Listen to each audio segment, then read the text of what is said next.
하나님께서 성도 여러분들을 사랑하십니다. 성령으로 충만하시기를 기원합니다. 우리가 주일이면 하나님을 예배하며 하나님의 말씀을 듣게 됩니다. 주일 예배를 통하여서 하나님의 말씀을 듣고 또 주중에도 하나님의 말씀을 가까이 할 기회가 많이 있는 것 같습니다. 말씀이 증거될 때에 하나님의 말씀인 줄 믿어 아멘도 하고 결단도 합니다. 성도 여러분, 아멘하고 결단한 만큼 변화가 잘 일어나고 있습니까? 하나님의 말씀이 내 삶을 바꾼 적이 있습니까? 그렇다면 최근에 하나님의 말씀이 내 삶에 무엇을 바꾸셨습니까? 하나님의 말씀이 우리에게 꼭 필요한 이유는 무엇입니까? 우리는 많은 시간 하나님의 말씀을 듣고 배우고 있습니다. 그런데 말씀의 결과들이 두드러지게 나타나지 않는 이유는 어디에 있을까요? 오늘 성경 13절에 데살로니가 신자들에게 바울이 한 말씀을 보니 이 말씀이 또한 너희 믿는 자 가운데 역사하느니라 그랬습니다. 말씀의 능력과 성취가 삶 가운데 나타나고 있다는 말씀입니다. 히브리서 4장 12절에 보면 하나님의 말씀은 살아있고 운동력이 있다 그랬습니다. 혼과 영과 관절과 골수를 찔러 쪼개기까지 하며 마음의 생각과 뜻을 감찰하신다 그랬습니다. 하나님의 말씀은 살아 역사하신다는데 왜 우리에게는 살아있는 하나님의 말씀의 역사가 일어나는데 더디 일어날까요? 하나님의 말씀은 우리 마음의 생각과 뜻을 감찰하신다는데 왜 살아있는 그 말씀이 내 삶 가운데는 더디게 역사할까요? 하나님의 말씀은 살아있는데 왜 우리는 더디게 변화되는 것입니까? 하나님의 말씀의 역사는 나타난다고 했습니다. 우리 안에도 하나님의 말씀의 역사가 나타나야 하지 않겠습니까? 데살로니가 교회에 나타난 말씀의 역사가 우리 교회와 나에게 일어나지 않고 있다면 그 원인은 어디에 있을 것 같습니까? 바울이 데살로니가 교회에 편지하면서 13절에 이렇게 말씀하고 있지요. 같이 한번 읽어보시죠. 데살로니가 전서 2장 13절입니다. 이러므로 우리가 하나님께 쉬지 않고 감사함은 너희가 우리에게 들은 바 하나님의 말씀을 받을 때에 사람의 말로 아니하고 하나님의 말씀으로 받음이니 진실로 그러하다. 이 말씀이 또한 너희 믿는 자 속에서 역사하느니라. 지금도 말씀을 듣는 교회와 성도들이 많이 있습니다. 그렇지만 말씀의 역사가 일어나는 현장은 많지 않은 오늘의 현실의 이유는 어디에 있는 것일까요? 데살로니가 교회가 다른 교회에 비하여 말씀의 역사가 나타난 것은 말씀을 들을 때에 하나님의 음성으로 받아들였다고 했습니다. 사람의 말로 들었다면 내 마음대로 해도 되지요. 그렇지만 이것은 해야 되고 저것은 하지 말아야 한다는 하나님의 말씀을 하나님께서 나에게 주신 말씀으로 받아들인 것입니다. 하나님의 말씀대로 살지 않으면 안 된다는 그런 각오로 말씀을 받아들였습니다. 하나님의 말씀을 들을 때에 순종해야 한다는 무거운 마음을 가졌습니다. 그 말씀대로 살아보려고 힘썼습니다. 하나님의 말씀을 들을 때에 감동받는 것으로 끝이 아니라 순종함으로 변화를 추구했습니다. 신앙은 반응이기에 하나님의 말씀대로 해보려고 애를 썼습니다. 하나님의 말씀대로 실천하는 과정에서 하나님의 살아계신 역사가 계속해서 데살로니가 교회에 나타났습니다. 지금 우리 교회는 말씀을 받고 변화로 나아가는데 힘을 쓰고 있습니까? 하나님의 말씀을 듣는 것은 감동받고 은혜 받는 목적이 아닌 줄로 압니다. 하나님 말씀에 내가 반응함으로 하나님의 백성으로 살아가는 것이 하나님께서 우리에게 말씀을 주신 목적입니다. 하나님의 말씀은 실천할 때에 변화를 체험하는 것이 하나님께서 우리에게 말씀을 허락하신 뜻입니다. 사람의 말로 받는다라고 했는데 사람의 말로 받는다는 것은 어떤 태도를 말하는 것일까요? 하나님의 말씀이 사람을 통해서 전해지지요. 말씀은 하나님의 말씀이기에 완전하지만 전달하는 사람은 불완전한 사람입니다. 전달자의 부족으로 인하여 하나님의 말씀이 제대로 전달되지 않을 수도 있습니다. 또 말씀이 바로 증거된다 할지라도 말씀을 듣는 사람의 태도에 문제가 있을 수도 있습니다.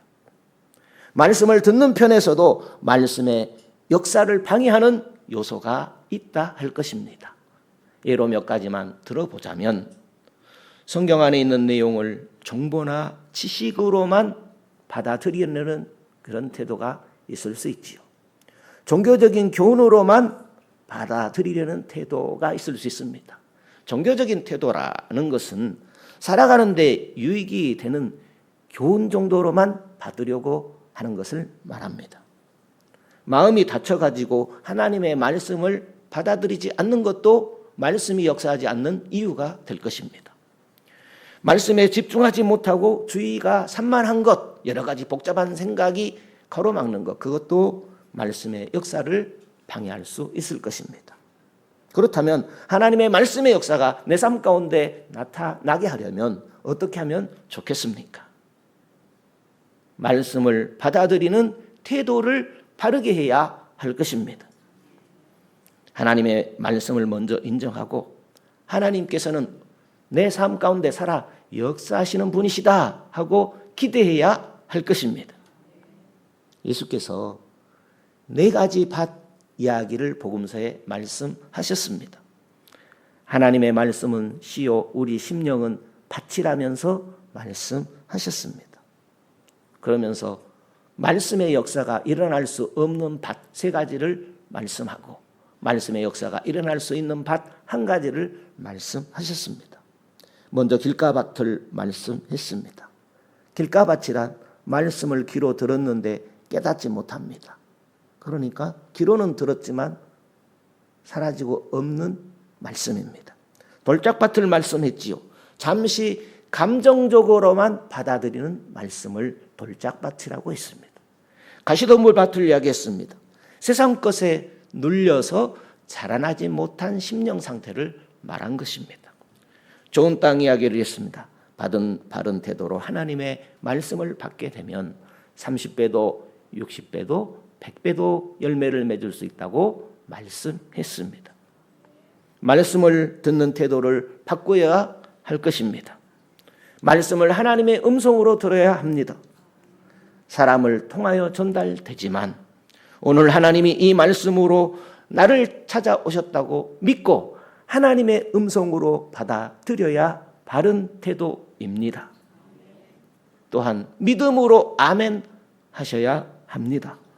오늘 설교를 통하여 하나님께서 나에게 무슨 말씀을 하시든지 나에게 적합한 말씀으로 받아들인다 하고 아멘 하셔야 합니다. 그리고 사모함과 간절함으로 받아들여야 됩니다. 하나님께서 오늘 말씀을 통하여 나의 어떤 면을 해결하기를 원하시는지 간절함과 기대하는 마음으로 말씀 듣기를 힘써야 바른 태도일 것입니다. 또한 말씀대로 사는 과정에서 오는 시험과 고난도 이겨내야 그것이 바른 태도일 것입니다. 우리가 하나님의 말씀을 듣고 실천함에 있어서는 다가오는 여러 가지 어려움들이 있는데 이겨내야 하지요. 이런 과정들을 통하여 하나님의 말씀이 우리 안에 말씀대로 역사해 주시는 기적이 일어나게 되는 것입니다. 하나님의 말씀은 살아있습니다. 이사야 55장 10절 이하에 보게 되면 비와 눈이 내려서 토지를 적시고 싹이 나고 열매를 맺음같이 하나님의 말씀은 우리 심령밭에 뿌려져서 하나님의 뜻을 이루고 형통하게 하신다 말씀하셨습니다. 교회 안에 말씀의 역사가 일어날 때에 대표적인 몇 가지 현상이 있습니다. 첫째는 성령의 역사가 나타납니다. 성령은 말씀 안에서 일하시는 분이십니다.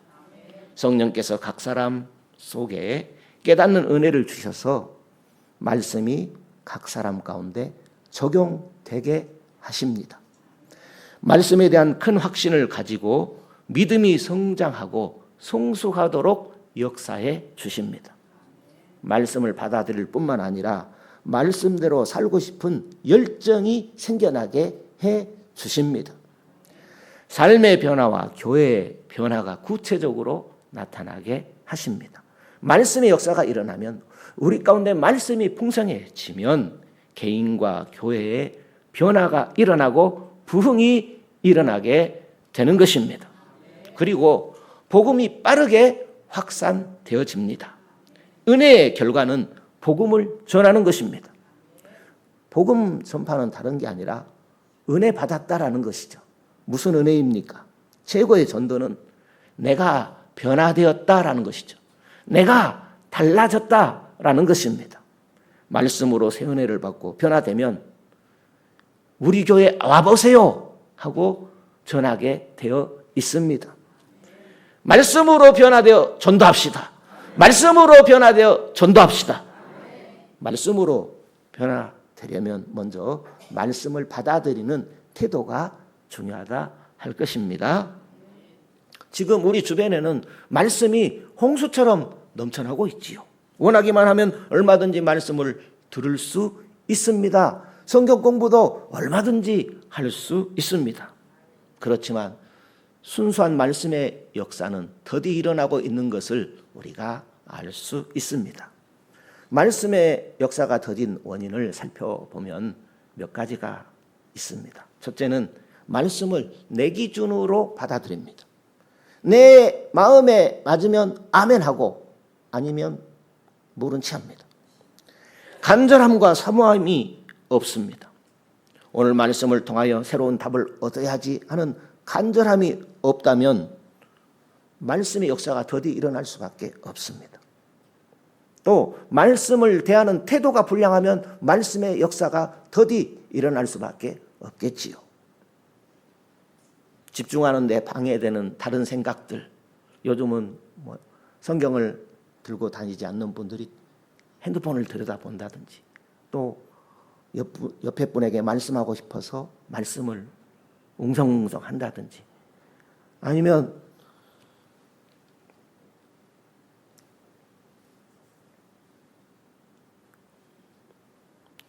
존다든지. 오늘은 안 조시네요. 한두 번은 괜찮아요. 그런데 오늘따라 여러분이 졸 때가 있어요. 그러면 제가 흥분할 수 있습니다. 그런데 오늘은 안 조시네요. 졸음은 말씀을 듣는데 매우 방해가 됩니다. 하나님의 말씀이 말씀으로 역사하지 못한다면, 그 상태가 계속된다면 내 영혼은 메마를 수밖에 없을 것입니다. 영혼이 메마르면 어떤 현상이 나타납니까? 하나님께서 나에게 귀한 사명을 주셨는데도 그거 중요하지 않습니다. 주의 일에 대해서 관심을 멀리하게 되는 것입니다. 우리가 하나님께 순종할 자세만 되어 있다면 말씀의 능력은 우리 삶 가운데 나타나게 될 줄로 믿습니다. 그러므로 우리는 하나님의 말씀을 듣는 자로서 그 말씀을 받아들이는 태도를 하나님께서 원하시는 대로 잘 해야 할 것입니다. 데살로니가 교회 신자들이 말씀을 들을 때에 사람의 말로 받지 아니하고 하나님의 말씀으로 받았다라는 것입니다. 비록 사람의 입을 통하여 증거되었지만 하나님께서 나에게 무슨 말씀을 하시는지 귀를 기울였다는 말씀이지요. 하나님이 무슨 말씀을 하시든지 내가 듣고 순종하겠다, 말씀대로 해보겠다 결단을 한 것입니다. 오늘 우리도 말씀 앞에 각오가 중요할 것입니다. 말씀대로 살아보겠다는 결단은 우리에게 매우 필요한 것입니다. 우리가 말씀 앞에 결단할 때 마음도 열리고 귀도 열리고 눈도 열리게 될 것입니다. 우리는 말씀을 붙들고 세워가는 사람입니다. 주 예수 거룩한 피로 우리를 죄에서 건져주신 것은 하나님의 입에서 나온 말씀을 세워가는 사람 되게 하기 위함입니다. 그러므로 우리는 하나님 말씀 앞에 마음을 다하고 성품을 다하고 힘을 다하게 될 때 하나님께서 하나님 사랑하심을 인정해 주실 것입니다. 예나 지금이나 말씀에 대한 갈급함이 더해질 때에 하나님의 은혜가 우리에게 더해지는 역사가 일어나게 되는 것입니다. 사무엘 선지자가 어릴 때에 하나님의 말씀이 희귀했다. 도대체 하나님의 말씀을 들을 수 없는 그런 메마른 시대가 있었습니다. 어느 날 이 어린 사무엘이 하나님의 전에서 드러누워 있었습니다. 사무엘아 부르는 음성이 들려옵니다. 그때는 사무엘이라는 이 아이가 하나님도 모르고 말씀도 모르는 그런 때입니다. 3번이나 사무엘 이름을 부르는 음성을 듣게 됩니다. 혹시 엘리 선지자가 부르셨는가 하고 엘리 선지자를 찾아갑니다. 엘리 선지자가 하나님께서 부르심을 알았습니다. 사무엘에게 말하지요. 여호와여 말씀하옵소서 종이 듣겠나이다. 이런 태도로 하나님의 말씀을 대하라고 가르침을 주었습니다.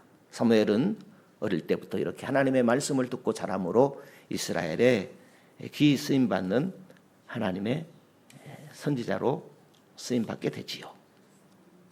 우리가 하나님의 말씀 앞에 결단이 있을 때에 역사가 일어나고 기적이 일어남을 믿습니다.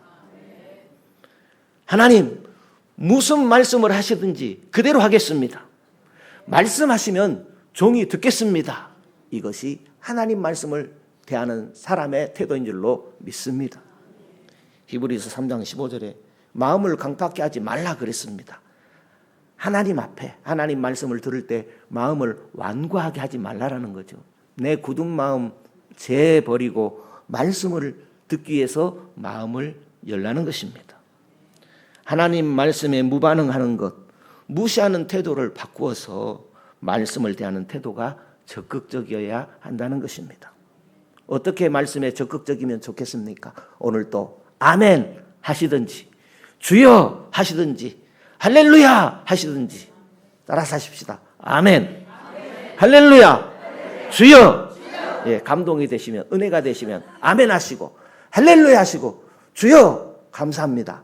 이렇게 반응하시면 주님의 역사가 더한 은혜 있는 줄로 믿습니다. 이렇게 우리가 하나님께서 무슨 말씀이든지 순종하며 또 실천하겠다는 그런 자세로 아멘으로 받고 순종함으로 기적을 누리시는 성도 되십시다. 내가 하나님의 말씀으로 살기 위해서 정신을 차려야지 하는 자세가 기적을 누리게 합니다. 하나님의 말씀의 역사는 24시간 계속됩니다. 하나님은 쉬시는 분이 아니죠. 우리처럼 쉴 필요가 없는 분이십니다. 그러므로 하나님의 역사는 우리가 믿는 만큼 1분 1초라도 쉬지 않고 계속되는 것입니다. 하나님의 역사심은 24시간 1년 365일 계속 되는 것입니다. 평생에 교회를 다녀도 체계적인 신학 교육을 받을 수 없는 곳이 오늘 한국 교회의 현실입니다. 원인은 그런 교재가 부재했기 때문입니다. 과거에는 교회에서 하나님의 진리를 체계적으로 지속적으로 또 체험적으로 배우기가 쉽지 않았습니다. 그렇지만 근래에는 우리가 하나님의 말씀을 얼마든지 배우려고 하면은 배울 수 있는 그런 교재들이 많이 나와 있습니다. 저희 교회도 3, 4년 전부터 성경을 따라가는 조직신학이라는 그런 성경 공부 교재를 가지고 공부해오고 있지요. 교우들 중에는 설교가 들립니다. 말씀이 읽어집니다. 아멘 하셔야 되는데 너무 좋습니다 하는 분들이 있습니다. 소리 많지 않은 거 보니까 그렇게 많지는 않은 것 같아요. 미국의 하버드 출신인 천재 신학자 웨인 그루뎀이라는 분이 계십니다. 그분이 하버드 출신인데다가 천재인데 예수 믿은 지가 그렇게 오래되신 분이 아니에요. 그런데 하나님께서 은혜를 부어가지고 조직신학책을 아주 자세하며 방대하게 기록을 했습니다. 그 책을 오늘 한국교회 교인들도 손쉽게 가까이 하고 받아들일 수 있도록 한국의 세계적인 신학자가 그 책을 정리해서 우리 손에 쥐어준 것입니다. 그것이 저희들이 주일 오후에 공부하는 성경을 따라가는 조직신학이라는 책이 되겠습니다. 50년을 신앙생활해도 말씀이 들어오지 않습니다. 50년을 신앙생활해도 하나님이 무엇인지 말씀이 무엇인지 잘 정리가 되어지지 않습니다. 원인이 무엇입니까? 그것은 가장 중요한 기독교 교리가 잘 정리되지 않기 때문입니다. 우리는 시간을 들여서라도 반복을 해서라도 기독교의 중요한 진리를 정리해 나가셔야 합니다. 어느 정도 말씀의 기초가 있어야 하나님의 말씀이 내 삶 가운데 풍성해지게 되는 것입니다. 우리가 주일 오후 시간에 나누는 성경 공부 시간은 결코 시간 때우기가 아닌 줄로 믿습니다. 하나님과 하나님의 말씀을 깨닫는 훈련의 시간입니다. 어느 틈엔가 하나님의 말씀이 잘 들려오게 되고 풍성하게 되는 줄로 믿습니다. 우리가 말씀의 기초가 없으면 말씀을 깨닫는 데는 한계에 부딪히게 됩니다. 주일 오후 성경 공부 시간, 우리 신앙에 제일 중요한 것을 나누고 있는 시간이다라는 것을 꼭 기억하시면 좋겠습니다. 지금 이 시간도 우리는 진리의 말씀, 하나님의 말씀을 듣고 있다는 생각을 꼭 기억하십시오. 내가 지금 하나님의 말씀을 듣고 있다. 사람의 말을 듣고 있는 것이 아니다. 오늘 반드시 하나님의 말씀을 듣고 가야지. 이런 자세를 가지면 은혜가 있고 역사가 있는 줄로 믿습니다. 하나님은 어떤 분을 찾아가실까요? 하나님의 말씀을 사모하고 가까이 하고 하나님을 존중하는 분을 찾아가시는 하나님인 줄 믿습니다.